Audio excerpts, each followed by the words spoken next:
Hello crafter, today I'm sharing a tutorial for the simple yet fun and practical crochet storage basket. In my 5 crochet hacks video, I briefly mentioned this as a project idea using multiple strands of yarn at the same time, and I showed a mini version of what I was talking about in that video. In the comments on that video, I got a few questions about this basket, and I even got a request for a video tutorial on this project, so that's what we are doing today. And also, thanks so much to Shroom for the video request. When I'm able, I really like to make the videos that y'all request, so if there's ever something I show in a video and you want to see more about it, be sure to let me know in the comments and I will do my best to make a video about it. So now that we know what we are making, let's learn the pattern for this project. So I'm going to make this a very chunky, sturdy basket. You can use a chunky yarn, something like Lion Brand's Woolies Thick and Quick. I've made baskets out of that, it works great. But if you don't have a thick yarn on hand, you can always use multiple strands of yarn at once. I have these random skeins of yarn. I have my magic yarn ball, which is made of all my scraps, this random skein of black that I have no idea where it came from, and then some random yellow yarn. And I'm gonna work with all 3 strands at the same time, but just treat them as if they were one piece of yarn. As far as hook, I'm using what I believe is a 10mm size P hook by Boy. It's somewhere in that 10 to 11mm range. And of course, you could use a thinner yarn than what I'm using and just use a hook size that matches with it, but this is what I'm using, so let's jump into the pattern. So I'm gonna chain 3 to make a ring, but you can go ahead and use the magic circle if you like that. I'm just personally not a fan. So what I'm going to do to create a ring is I'm going to put a slip knot on my hook and then chain 1, 2, 3, go back to my very first chain and insert into that chain, bring my tail over to the right, yarn over and slip stitch that together to form a ring. Now I'm going to work this in a spiral, so I'm not actually going to join my rounds, so I will grab a stitch counter in a moment, but you could join your rounds if you wanted to. I'm just going to spiral just because it's simpler. For round 1, I'm going to start by chaining 1, and then I'm going to work 6 single crochet stitches into the ring. And I did my chains a little bit tight, so it might take a minute. There we go. And I like to work over the tail as well, but I'm going to work 6 single crochet into the ring. So this is my first single crochet, my second single crochet,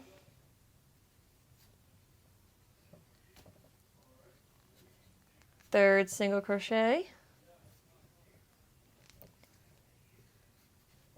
fourth single crochet,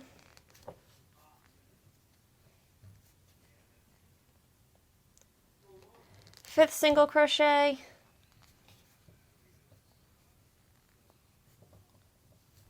and 6th single crochet.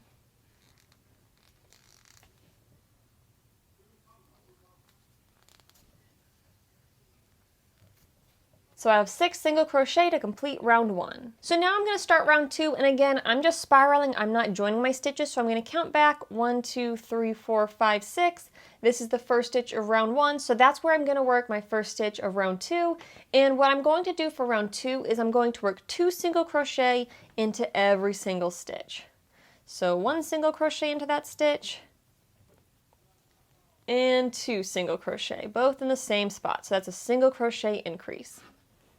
And I'll put the stitch marker in my first stitch so I know where the round starts since I'm spiraling. But I'm going to repeat this all the way around. So work 2 stitches in every spot. So this is 1, this is 2. This is 1, and this is 2. And when I get done with round 2, I will have worked 12 single crochet stitches. So I finished round 2, I've worked 12 single crochet stitches, and now for round 3, I'm going to have a repeating pattern where I work a single crochet increase followed by just a normal single crochet. So let's move the stitch counter. So in the first spot, I'm going to work 2 single crochet. So this is 1, this is 2.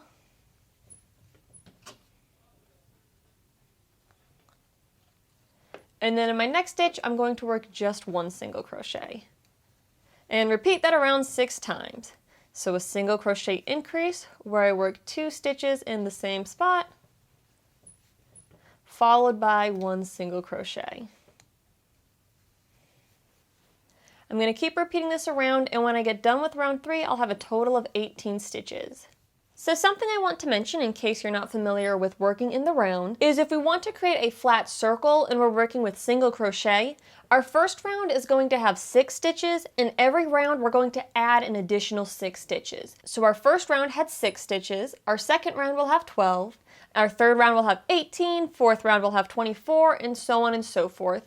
And the way we accomplish adding 6 stitches every round is by working 6 single crochet increases. And the basic pattern is that each round we include 1 more single crochet between increases. So on round 2, I didn't have any stitches between the single crochet increases. So that means on round 3, I worked 1 single crochet between all the increases. Now I'm here for round 4, and that means I need to work 2 single crochet between every increase. Now you can always start with the increase at the beginning of the round. I personally find that I tend to get corners and get more of a hexagonal shape versus an actual circle. So what you're going to see me do as I work on this is I'm going to stagger where I set up those increases, but hopefully nonetheless you'll see the pattern emerge, which is that each round we work an additional single crochet between the increases. I'm just shifting where I place the increases on my circle. So enough talking, let's actually work round 4. So round 4, the pattern I'm going to repeat is going to be 2 single crochet, so each worked in their own stitch. So 1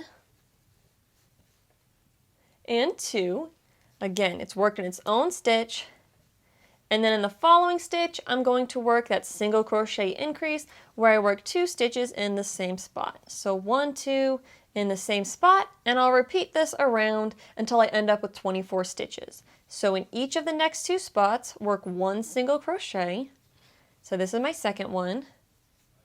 In the next stitch, work that increase. And just repeat the pattern, you'll end up with 24 stitches, and then I'll show you round 5. So I finished round 4. For round 5, again, a repeating pattern. That's what's so nice about working in the round, is we just have a bunch of little repeats. So we're going to start by working 1 single crochet in our first stitch.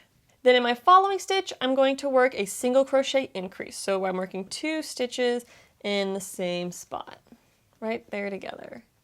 And then I'm going to work 1 single crochet in each of my next 2 stitches. So 1 and 2. And then repeat the pattern. So work 1 single crochet in the next stitch, then a single crochet increase, so 2 stitches in the same spot, and then 1 single crochet in each of my next 2 stitches. So this is 1 and this is 2. So when we repeat the pattern, what really ends up happening is we end up with 3 single crochet between our increases. That's kind of what I was talking about how that's the pattern that emerges, but what I'm doing is I'm just staggering where the increases sit. So here's an increase, then we have 1, 2, 3 stitches, and then the next increase. I'm sitting them staggered so that we don't have increases on top of increases, because that can create corners. So that's why the pattern kind of splits up those 3 single crochet versus having them all right after another because of the way the repeats fall. So once we get done with round 5, we will have a total of 30 stitches. Moving on to round 6, the repeating pattern this time is going to be work 1 single crochet in each of the next 4 stitches. So this is 1, 2, 3, and 4. And then work the single crochet increase. So 1 and 2, both in the same exact spot. And then that's what I'm going to repeat all the way around, and at the end of round 6 I will have 36 single crochet stitches. Another way to know how many single crochet I'm supposed to work between each decrease is whatever row number I'm on. If I subtract 2 from the row number, that's how many single crochet I'll work between the increases. So for example, on round 6 here, because I'm on round 6, if I subtract 2 from 6, that gives me 4. That's why I'm working 4 single crochet between the increases. And that's a great way to just check yourself and check your work and make sure that you're working the correct number of stitches. So now for round 7, we're going to have 5 single crochet between our increases, but again, I'm kind of staggering where those increases fall. So the repeating pattern for round 7 is 2 single crochet, each in their own spot. So this is 1, and this is 2, each stitch worked in their own space. Then in the following stitch, I'm going to work that single crochet increase. So that's 1 and 2 single crochet, both in the same spot. And then I'm going to work 1 single crochet in each of the next 3 stitches. So this is 1, this is 2, and this is 3. So now I can repeat the pattern. So I'll work 2 single crochet, increase, 3 single crochet, and that'll end up giving us 5 single crochet between every increase. At the end of round 7, we will have a total of 42 single crochet stitches. And at this point, we can just keep working the increases following this pattern until the diameter of your basket is as big as you want it to be. I'm not going to show on camera working these next few rows as I make it to the size I want, but I will pop up with how I do the spacing, how many stitches per row, and where to place it. And then I'll meet you back once my basket is the size I want to make it be. So I've worked 10 rounds in the round and decided this is the size I want my basket to be. In my case, it also works out to be about 10 inches in diameter. And now it's time to start going up the walls, the sides of our basket. So before we can start working up the wall of our basket, though, you do need to decide which you want to be the inside and which you want to be the outside of the basket. It really doesn't matter which one you go with, just go with whichever look you like best. I want this side to be the outside of my basket, so I'm going to flip it over so that way this piece is the inside, and then I'll work my walls up going around this way. The reason why we need to know this is because we're going to only work in one loop just to create a nice little ridge along the bottom. And if you want the side facing us to be the outside, you're going to work in the back loop. But if you want the side not facing us to be the outside, then you're going to work in the front loop. Because I want this to be the outside, I'm going to flip it over and I'm going to work in just the back loop. And all I'm going to do is I'm going to work 1 single crochet stitch in every stitch all the way around. Just this first time, I'm only going to work in the back loop. So go underneath just that back loop there and work my single crochet stitch. Go to my next stitch and work 1 single crochet.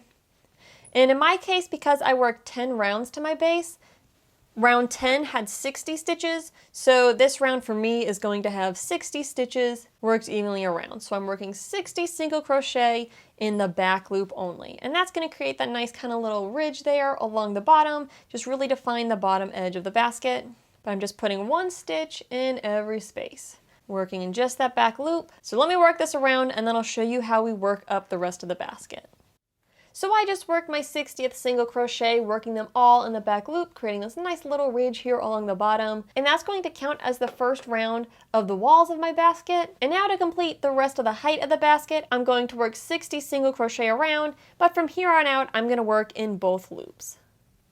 So that's my first stitch, my second single crochet, third single crochet, and I've got to do 60 of these every round, so I'm not going to make you watch all this, but I'm just going to work as many rounds until my basket is just about the height I want it to be. But I'm going to stop just maybe about 1 inch, 2 inches short, because I'm going to show you how to add handles to the basket, and adding those handles will add another inch or so to the basket. So I'm just going to work evenly around with single crochet as many rows as I want to get the height that I want, and then I'll come back and show you how we add the handles.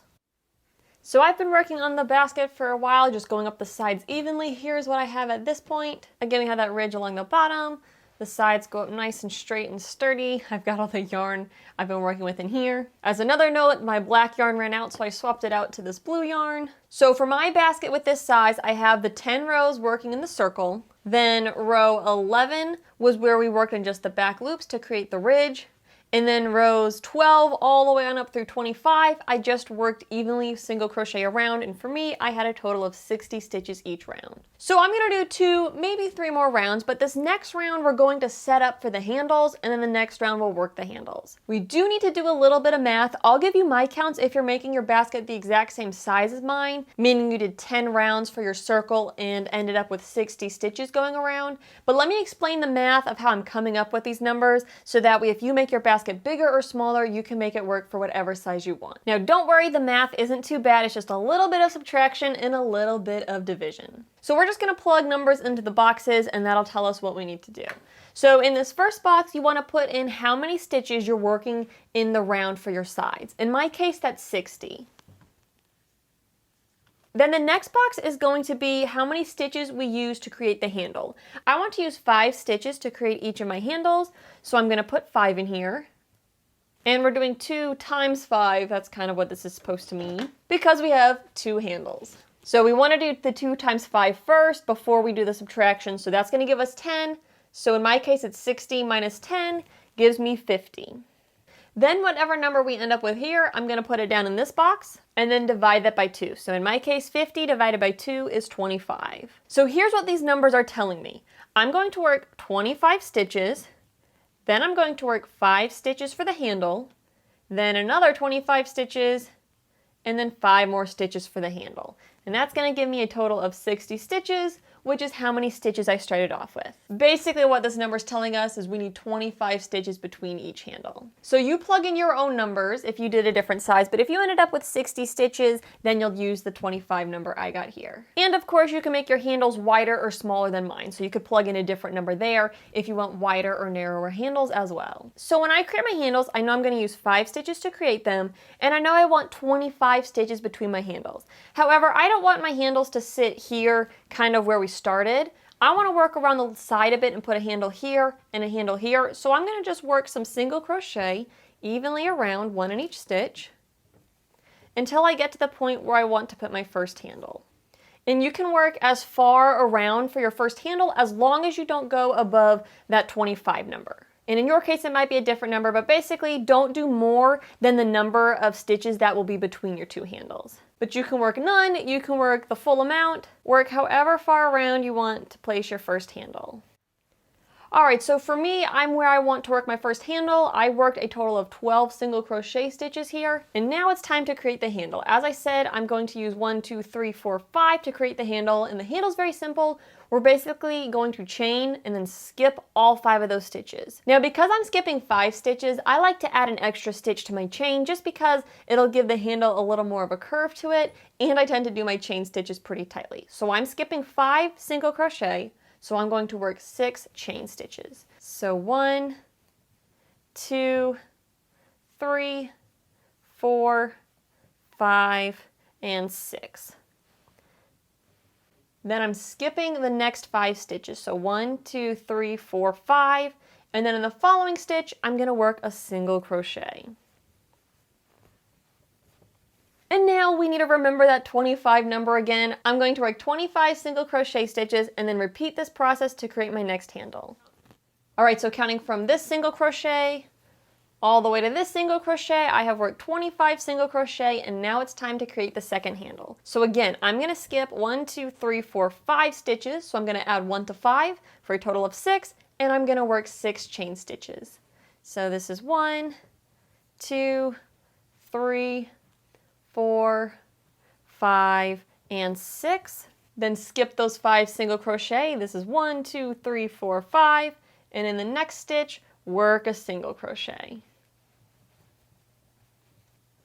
And then we're just going to single crochet back to the beginning of the round. Now, if you remember, I worked 12 single crochet before my first handle, so I'm going to still end up with a total of 25 stitches between this handle and the first one, which means I've got to work 13 stitches to finish this round. I'm just working 1 single crochet in each stitch. So I just finished that round. To recap, I have 2 handles. In between the handles, there's 25 stitches on this side and 25 stitches on this side, because 25 is the number I came up with when we did the little bit of math to figure out how many stitches I was going to have between my handles. So that's kind of like the setup round. For the next round, we're basically going to work single crochet evenly around, and we'll work some single crochet in those chain spaces that create the handles. So I'm just going to start working single crochet around, and when I get to the handle, I'll show you how we deal with those. So I've worked single crochet from the start of my round, and now I am at this chain space, which makes up the handle, and basically I'm going to work single crochet around that chain space. Now, I personally like to fill it in a little bit more, so however many chain stitches I did, I'm going to do 1 more single crochet. So in my case, I did 6 chain stitches, so I'm going to put 7 single crochet in here, and that's going to cause it to kind of bow up just a little bit and create a nice little curved handle. So just working around this chain. This is my first single crochet, second single crochet, third single crochet, fourth single crochet. You may kind of need to slide them back as you work along. My fifth single crochet, sixth single crochet, and this is single crochet number 7. I like the way those fill in. If you feel like you need to add more stitches, you could always add more, and if you feel like it's too many, you could always do less. But I like to do one extra single crochet compared to the number of chain stitches I have. And then we're going to go back to working single crochet in the tops of each stitch. So this is my next stitch. Just going to work a single crochet in the top of it, and in each of these 25 single crochets between the two handles, and then I'll repeat that same process that I just showed for the second handle. So this is single crochet 25, worked for my first handle, single crochet all the way along. Now I'm at my second handle, and again I'm doing that same process, and I'm working 7 single crochet into my chain space because I worked 6 single crochet. So I'm working 1 more single crochet than I did chains. So I think that's 4, let's see, 1, 2, 3, 4, yep, and again you might need to kind of slide them over to make room for the last few. 5, 6, and 7, and then 1 single crochet in the top of every stitch to finish up the round. So at this point you could call the project complete and let these be your handles. That's perfectly fine. Or if you want to, and I'm going to do this, you can work another row or two just to make your handles a little taller and thicker and sturdier. So I'm just going to go around working a single crochet in the top of every single crochet from the previous round. So I'm working in just the stitches that we've been building up along the side, and when I get to the handles, I will also just work 1 single crochet in every single crochet at the handle, so nothing changes there. So I've worked my first section of single crochet, now I'm at the handle, and we're not doing anything different here. I'm just working 1 single crochet in every stitch. And that's going to make my handle just a little bit taller and a little bit thicker. So I'm going to finish working up single crochet all the way around, 1 in each stitch, and then I'll show you how I finish off the project. Alright, so I finished working all the way around my bag, and I like my handles having 2 rows of single crochet on top. Again, you could stick with 1. You could do several more rows if you wanted to make them even thicker and chunkier, but I like the way the handles look right now, so I'm going to finish off my project. Now because we were working in the spiral, this side's a little taller than that side, so I'm going to show you how we can get it to blend together pretty nicely. So I'm removing the stitch marker, and in my next stitch I'm going to work a slip stitch, like so, and then a slip stitch in the following stitch as well. And basically those 2 stitches kind of help blend it together a little bit more, and then I am going to fasten off by pulling up a big loop, and I do want to leave this plenty long, so we're going to do one more thing here. So pull up a big loop, cut the loop, pull my yarn tails out that way, and then cinch this up. So what I want to do now is I want to disguise where I ended and started this. So we're going to do a fun little trick here. I'm going to go to my second slip stitch, which is this spot right here, and go down through the stitch, and I'm also going to go down through the stitch that's kind of behind it. So it doesn't really matter where down here you go through. The important part is that you come down through the top of the stitch, go under that back side, and go out the back. And I'm using a smaller hook just because it makes it a little easier, but you could also use a tapestry needle to feed it around. And then I'm going to take my yarn tails, catch them with my hook, and pull them on up through that spot. Just kind of pull it a little bit snug, so it's coming up out the top. Then I'm going to go to this stitch here and insert my hook from forward to back underneath both strands, catch my yarn tails, and pull them on through. And then we're going to go back to this first one where we came up, and I'm going to go from the bottom side up the center with my hook, so that way I can catch my yarn tails and pull them on down through this stitch. And then if I kind of cinch it up just a little bit, I can even it out, and it's going to blend the top right in. And then with this long tail piece, I'm going to pull it just to the inside here. So I just pull that to the inside out of the way, and I'll go under some of my stitches here to thread those yarn tails through these stitches, just to kind of weave it and hide it out of the way.